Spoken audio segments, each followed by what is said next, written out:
Hello everyone, welcome to a very weird video that I think is probably the first of its kind on YouTube. For you see, this is a video with a countdown. As time ticks on, this video will gradually become more and more unwatchable. But how and why is this the case? Have I simply gone mad after nearly a decade on YouTube? No, I am the Spiffing Brit, a professional exploiter and breaker of algorithms, games, and occasionally international law. As many of you brilliant subscribers will know, a regular pastime of mine is to find loopholes and potential vulnerabilities with how YouTube's algorithm is designed. Often these are lots of little short decisions or actions that YouTubers can take to give them an unfair advantage against other creators. In the past, some of my small and humble little exploits have included printing views out of thin air whilst live streaming, duplicating like counts, and of course probably my most dangerous one, destroying another creator's video performance by buying ad space for it amongst terrible demographics. Yes, that's right, I introduced PvP mechanics into the YouTube algorithm. Surprisingly, after all of this, YouTube has not sent any assassins against me, or perhaps they never got past my ferocious battle corgi. Still, here I am, once again shouting from the rooftops that my next grand experiment is ready, and here you stand ready to be a glorious set of guinea pigs. My goal for this video is to manipulate YouTube watch time over a greater level than we've ever achieved. We have done previous videos where we increase watch time and retention on shorts, or videos that you must watch at a slower speed, and this has taught us that viewer retention and average viewer statistics are quite possibly the most valuable in determining how much YouTube wants to push a video. However, my previous experiments have lacked one important statistic: length. So before we dive into this video's experiment, it's time for a quick explainer of the modern YouTube algorithm, what's changed, why it's important, and how we can break it. So make sure you're comfortable, you've grabbed a warm cup of tea, as this is where the fun begins. YouTube's entire role is to recommend the right videos to the right person. If you like watching videos about medieval cooking techniques, then YouTube will serve them up to you. You'll see them on your home feed, you'll see them underneath videos you watch, they'll automatically play in the up next section. There will simply be no escape from these medieval cooking videos once you've started going down that rabbit hole. However, YouTube will actually serve up these videos based on a few criteria. So YouTube monitors you. They want to know what language you speak, what channels you're currently watching, and what videos you interact with and for how long you're watching them. It then runs a bunch of numbers and finds a selection of videos that might be a good fit for you. But before that step, YouTube does its most important check. It must weed out videos that it deems to be misleading or not as interesting. Remember, YouTube's entire goal is to get you watching videos for longer, because the longer you spend on the platform, the more money you make them thanks to adverts. So it screens for misleading or unsatisfying videos by serving up videos with a higher percentage of viewership more than ones with a lower percentage of viewership. Needless to say, in 2024, basically no one is using the sub feed anymore, so video recommendations are the most important thing, meaning average watch time is also the most important thing. This algorithmic decision of meritocratic performance is actually great on paper, as it generally means that better structured videos that get to the point of their purpose quickly will outperform more waffly ones spoken by British people that go on tangents. Wait a second! But there is a little bit more to this decision. What happens when a video covers the same topic but is a different length? So let's imagine video A is a 10-minute long video that has a 50% viewer duration. Video B is a 20-minute long video and it also has a 50% viewer duration. They are both watched on average for the same amount of time, meaning logically they are both the same amount of satisfaction in the eyes of YouTube. Wrong! YouTube will massively favor video B. It's got higher watch time, baby! So that video will not only get more views, but it will also make more money for the creator. This creates a weird calculation where in some examples, longer equals better. There are some very extreme examples of terrible creators exploiting video length for profit, like for example this one here. Wait, hang on a second, that's my Victoria Free live stream. This video here is the second most viewed Victoria Free video in the entire world. There are thousands of Victoria Free videos, and yet this nearly 4-hour-long live stream VOD is the second best of them. Why is this the case? Is it because it's a well-crafted, well-edited, perfectly executed idea? No, it is a good video, but it's just statistically broken. Because it's such a long video, the average watch time is over 1 hour and a half. This means that this stream has 3 times the average watch time as the next best video has total length. That's also my video, by the way. It's handcrafted, took us a lot of time to make, and very well executed. But statistically, it's terrible. The results are that this stream outperformed massively, and thanks to my dastardly strategy, it suppressed other videos in the recommendation feed, allowing me to make over £64,000 off of a 4-hour 2-hour stream. Thanks YouTube, that was perfectly balanced. Oh wait, you're probably not used to creators talking about how much they actually make. Don't be alarmed, friends. I have to pay a lot of that revenue in tax, probably. Maybe some of it has to go to the interns to buy them food, and then the remaining 95% gets spent on my crippling addiction to Yorkshire tea. So more watch time is more good, and greater average watch time is more good. This means that the calculation to make the optimal video is rather simple. Make a video as long as possible while still keeping viewers interested. This basically means that all you need to do is craft a perfect SEO monstrosity with zoomer cuts, pan zoom, smiling celebrities, and just pander to the algorithmic equivalent of the everyman. Yeah, I'm talking about you, Dave. This is the strategy that has to be used by the people at the very top of YouTube. I can't blame them for it, because you reach a point where each ounce of personality you show, the market cap of your audience goes down by millions. Instead, you must become like white toast with butter. Plain, but very inoffensive. Perfect for when you're waking up and starting your day. So yeah, I can't exactly do that. I'm British for a start, which means that the French people probably stopped watching 5 minutes ago. On top of that, I like janky bad edits, and my sarcastic style of humor isn't exactly for everyone. If only there was an exploit that could make a longer form video retain a larger percentage of viewership and watch time. Oh dear, if only.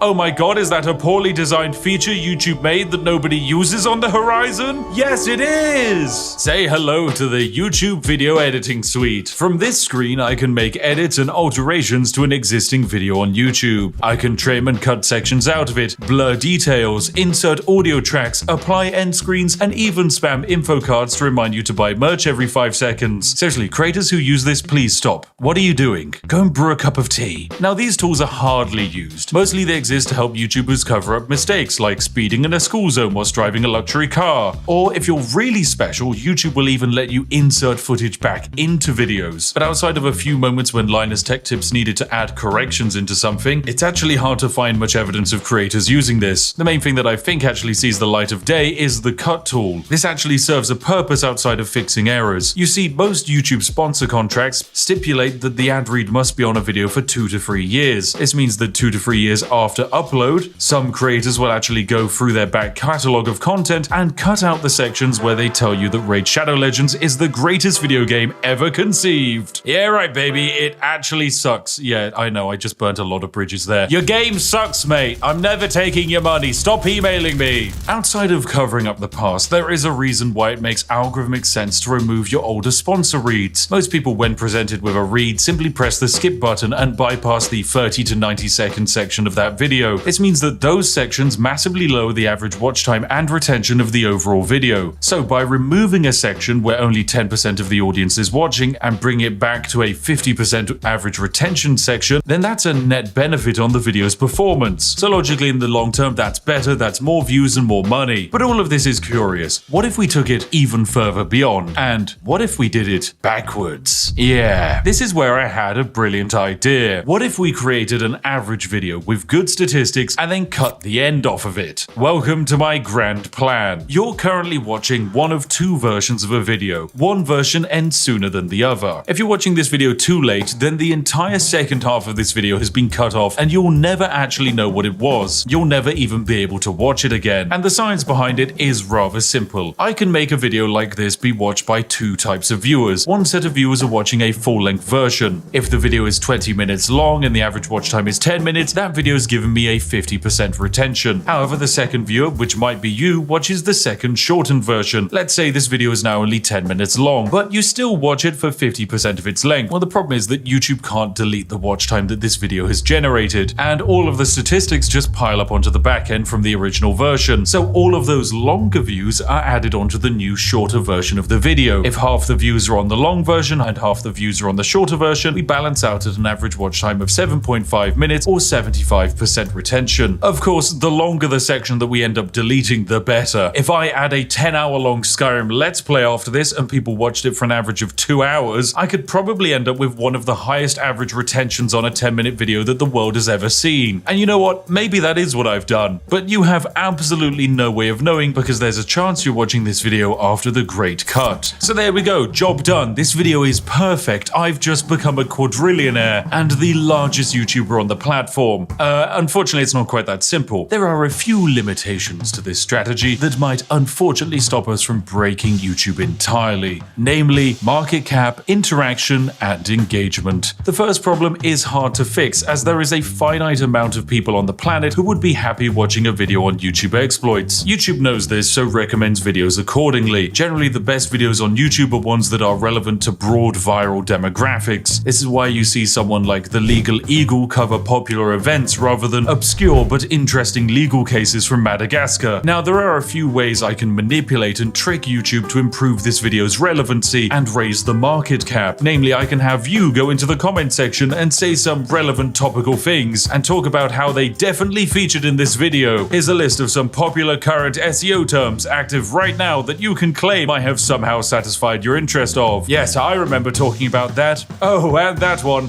Yes. Oh, how interesting. I love insert thing here. Not only does this help with the reach of the video, but it also counts as engagement. All forms of engagement with this video and the channel will work positively to this video's success. From commenting, liking, sharing, and even voting in community posts, weird things like making clips of this video are another brilliant way of adding views. And in fact, there's a weird exploit that you can use to view bot without damaging a video's performance. Anyway, no, I'll save that for another day. It's too complicated and potentially illegal. But yes, it's entirely possible that this video right here will become my most viewed video. And of course, it's going to be a video that outside of a select few, no one will ever see it in its entirety. Of course, some people might spoil what comes after this. And so that's why I think it's important for you to comment and wildly speculate what the other half of this video actually was. I like it to be a mystery. So if you could please go into the comment section and write some absolute wild ideas about the other half of the video, then that would be great. Of course, the real ones know it's going to be the hotly anticipated Mavis Beacon teaches typing exploit video. Whoa, what a banger that's gonna be. Anyway, this is where you watching at home are going to be separated into your two groups. If you missed the original version, don't be upset. I'm a strong believer that some things shouldn't last forever, and online most content is preserved. So perhaps just this once, it's okay to create a piece of media that is finite and unique. For this project to be classed as a success, there will need to be a long-term analytical trend that shows that the average watch time had a positive impact on the impressions and reach of this video. These impacts will probably take a week or so to materialize, so check back in a few days' time and take a look at how things are shaping up. Anyway, thanks for watching, you majestic sausages. We're about to continue the video for some of you, but for others, better luck next time. You should have had notifications enabled. Thank you for watching, and goodbye for now.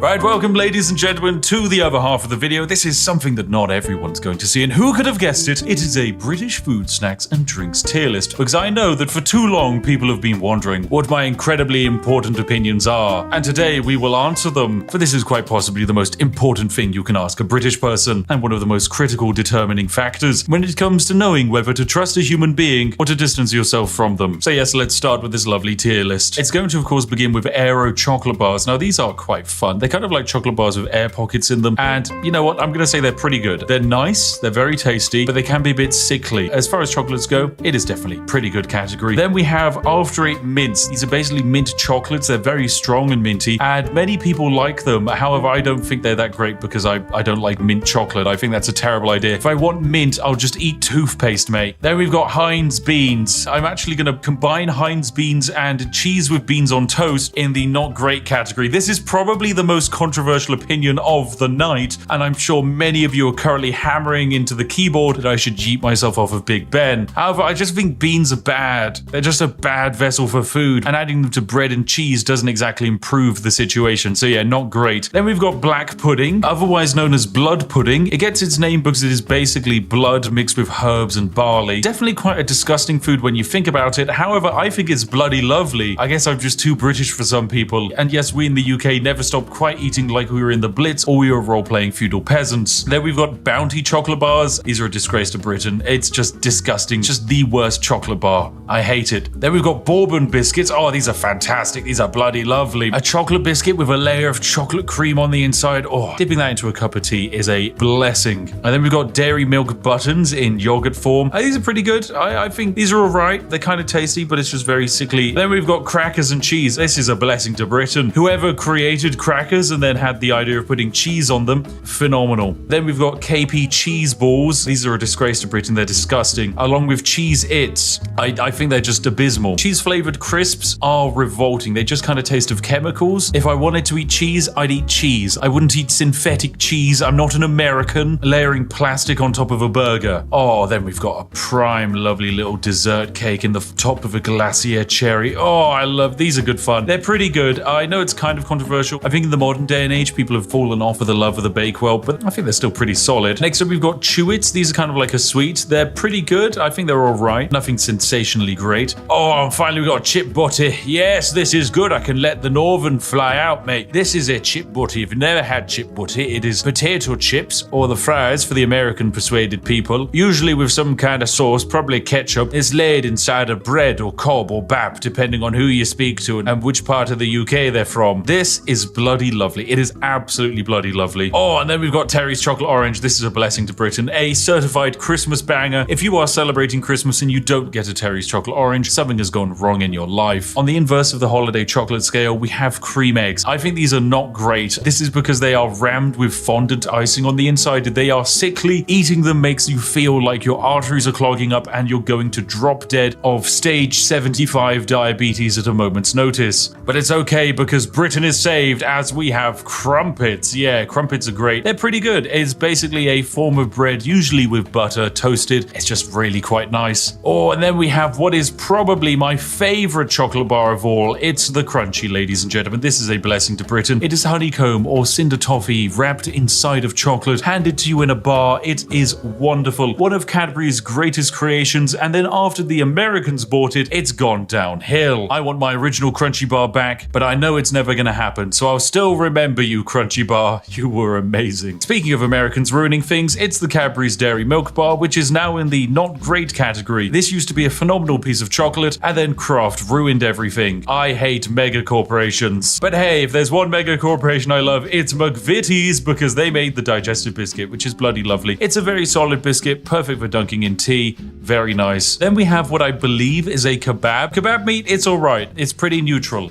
as far as meals go. A fantastic meal, however, is fish and chips, which is just a massive fish dipped in batter, made very crispy and served with large quantities of potato. Yes, this is genuinely one of the nicest things in the universe. I know other countries have attempted to do fish and chips, but every time I've tried them, they're just disappointing. If you want a proper fish and chips, come to the UK and give it a try. Okay, next up we've got fish fingers. These are not great. Look, if you're gonna have battered fish, have it in the form of fish and chips, not in the form of tiny string reformed fish. Oh, and then we've got Freddos. Yes! This is a bloody lovely chocolate. If you don't know, the Freddo is actually how we in the UK gauge inflation. You see, Freddos in the bygone era used to cost only half a threepence, whereas now in the modern day, Freddos can be sold on the black market for upwards of £50,000. But put simply, they're very tasty. Then we've got Fridge Raiders. These don't really feel very British. They're kind of alright. It's just breaded chicken that you eat cold. It's fine. It's a tasty snack. Fruit Winders, however, yeah, this is pretty good. This is basically pureed fruit in a winder form. I think there is an American alternative, but it's not as cool as our British alternative. So yeah, it's in the pretty good category. Oh, and then, ladies and gentlemen, oh yes, they say that the British god on the seventh day didn't rest, for he created something better. He created hobnobs. Yes, this is a blessing to Britain. For those that don't know, the hobnob is like a digestive biscuit, but made more oaty. It's got a stronger form to it, it can suck up more tea, and as a result, it is perfect in every way. This is the tea dunker's delight. I will accept no slander and besmirchment of the hobnob's name. Truly fantastic. Anyway, we can also do some quickfire ones. Hula hoops, they're pretty good. They're hoop-shaped crisps, or chips if you're foreign. They're pretty tasty. Then we've got Iron Brew. This is a blessing to Britain. This is the greatest thing to come out of Scotland ever. I used to believe that Hume was potentially the greatest Scottish export with his fantastic takes on philosophy. However, no, Iron Brew is objectively better. It tastes fantastic, and it is so good that for a while America banned it. It has no discernible taste, and if you were to describe it to someone, you wouldn't be able to. Safe to say, you need to try some Iron Brew. Okay, next up we've got Jaffa Cakes. Once again, another controversial opinion. I think they're just alright. Okay, look, if you grew up watching the Yogscast, you're probably going to be quite angry at me, but Jaffa Cakes, they're just kind of, they're fine. I'm not going to dunk it into tea. It's got terrible form for that. So for a biscuit slash cake, yeah, it's just not very good.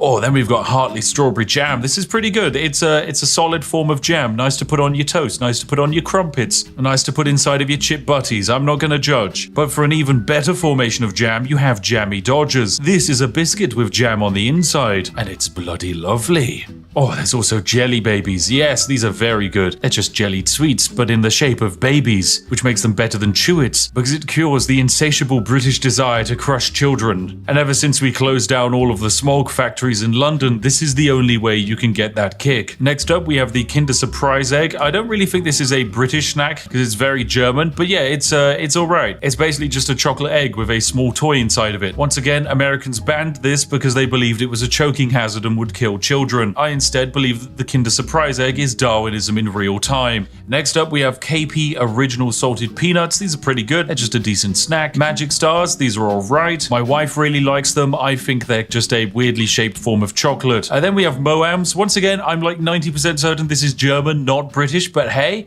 they're alright as well. Now we have some controversial opinions. Marmite. I don't think this is that good. It's not great. Now, once again, my wife loves Marmite. I think it's pretty bad. A spread that actively makes you want to throw up if you put too much on a piece of toast is probably not a good spread. Eating anything that has been coated in Marmite feels like you're back in the Blitz, and I'd much rather eat 700,000 hobnobs than have to eat anything with Marmite on it. So yeah, it's in the not great tier. Next up, we have Matchmakers. These are going straight into the disgrace to Britain tier. It's just a mint form of chocolate. It sucks. Next up, we have the Tesco Meal Deal. This is going to go into the It's Alright tier. Basically, for those of you that don't know, in the UK, we can go into most major supermarkets and pick up a sandwich, a snack, and a drink, usually for a round price. Recently, I picked up a Tesco Meal Deal, which netted me 3 sandwiches, a pot of watermelon, and a large drink, all for the low cost of £4. So yeah, it's pretty good. And whilst relying on them entirely will probably lead you to an early grave, for the nation's tradespeople, the Tesco Meal Deal is a glorious invention. Okay, next up we've got Millionaire's Shortbread, which is a shortbread topped with a very thick layer of caramel and then topped off with chocolate. This is bloody lovely. It's one of the tastiest things ever created. I love it. If something will kill me, it's gonna be this, and it would be a brilliant way to go out. Okay, then we've got a selection of crisps, place them all at the same time. Mini cheddars are going in the not great category. You know my opinion on cheesy crisps. Monster Munch are going in the pretty good category. Pom Bears are going into the bloody lovely section. Skips are going into pretty good. Wotsits are going into a disgrace section.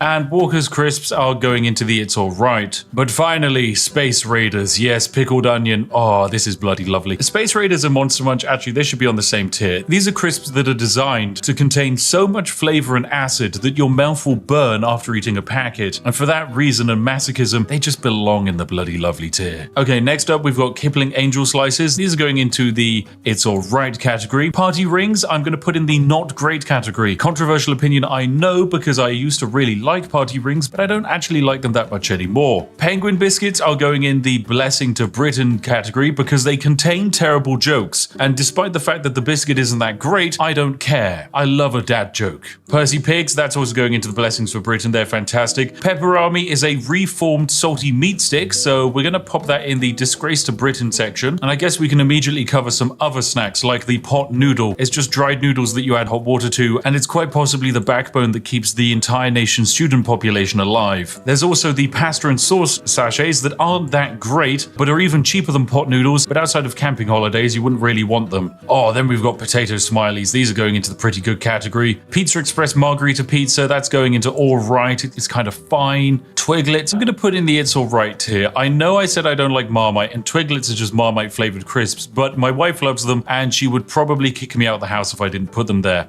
Okay, now we've got some legendary cakes we can cover. The Colin the Caterpillar cake is a blessing to Britain and one of the greatest cultural exports we've ever invented. Colin the Caterpillar sweets, however, from M&S are going into the not great tier. They're an okay form of sweet. Drumsticks are as well. I'm also going to put in the not great tier. This is one of the few sweets where I actually know people who have lost teeth because of them. Not because they rot the teeth, but because they're so sticky and solid, you will actually end up breaking a tooth trying to eat them. Yorkie bars are alright, it's just a solid brick of chocolate. Turkish Delight I think is a disgrace, I hate hate it. Wagon wheels as well. The combination of cream and jam is just weird. The Yo-Yo Bear fruit rollers I'm putting in the pretty good category. They're rather tasty. Drumstick squishies I'm also putting in pretty good because unlike these solid drumsticks, they won't kill you. Millions I'm going to definitely pop in the pretty good category as well. They're fantastically tasty. It's literally just condensed colored sugar. What's not to love? Weetabix. Oh, that's a bloody lovely. Who doesn't love a good Weetabix for breakfast? And we've got the flake chocolate bar. That's all right. Fruit pastels. They're not great. Twister lollies. I'm going to say pretty good. It's an ice lolly which contains a little bit of ice cream and frozen fruit flavor in a combination that's actually rather nice. Then we have, oh my, what is this? Branston small chunk pickled. Yeah, this is a disgrace to Britain. I know there are old people who love it, but it's disgusting. Same for mushy peas. Anyone who orders mushy peas is just someone who would be okay eating dog's vomit. Okay, it's disgusting. I'm just not a fan of mushy peas. And then we got Tango Orange. This can go into the it's alright category. And before we get to the most important thing on the list, I think we should deal with some of the food options. So we have pork pies. This is going into the pretty good category. I'm a big fan of pork pies, but I understand that a slab of reformed meat surrounded in pastry is kind of weird. It's a very dense form of meat as well. However, the sausage roll I think is bloody lovely because it actually minimizes the density of the pork to create an overall better balance between pastry and reformed pig. Next up, we have scones or scones if you're poor, which is usually had with cream and jam. This is going into the pretty good category. It's good for an afternoon tea, but you wouldn't exactly want it every day of the week. Then we've got Scotch egg. It is a semi-boiled egg wrapped inside of meat and then coated in bread. I'm actually going to say it's all right. I would have put it in pretty good, but I recently had some at an event and about 40 minutes later I developed a crippling migraine, so I'm going to blame that on the Scotch eggs. Okay, then we have shepherd's pie. Shepherd's pie is great. It's mashed potato and then some mince and a bunch of vegetables. A lovely historical dish for the UK. It's honestly a blessing to Britain. Whilst I might not have it too often now, it's a very versatile dish. It's easy to make vegetarian and vegan versions of it, and usually 9 out of 10 times it tastes fantastic. Okay, then we have a roast dinner. Yep, this is straight into the blessing to Britain category. It is a meat,